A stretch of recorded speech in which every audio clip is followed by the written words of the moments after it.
Propriétaire. Imagine t'es propriétaire mais du logement de quelqu'un d'autre. Et du coup, tous les mois, tu prends 50% du SMIC à Didier et Corinne. Comme ça, parce que c'est comme ça, voilà.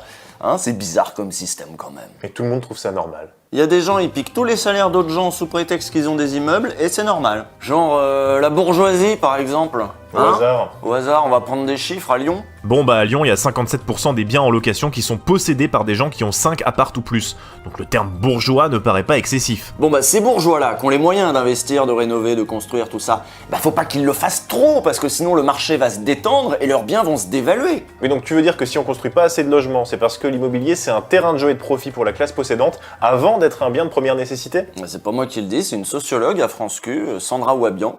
Je crois que le principal problème, en fait, c'est un manque de régulation du marché immobilier. C'est-à-dire que on voit bien que, par exemple, sur le domaine de la santé, les prix ne sont pas libres. On ne peut pas fixer des prix de médicaments à n'importe quel montant. Sur le logement, c'est un peu la même chose. C'est-à-dire que c'est un des biens qui est essentiel. On ne peut pas vivre sans avoir un toit sur la tête. Or, c'est aujourd'hui un marché de placement, un marché aussi qui constitue du patrimoine. Et si la loi encourage ce genre de dynamique, c'est parce que la loi, elle est votée majoritairement par des gens qui ont ce genre d'intérêts, qui sont un peu... Bon, enfin voilà, vous avez compris.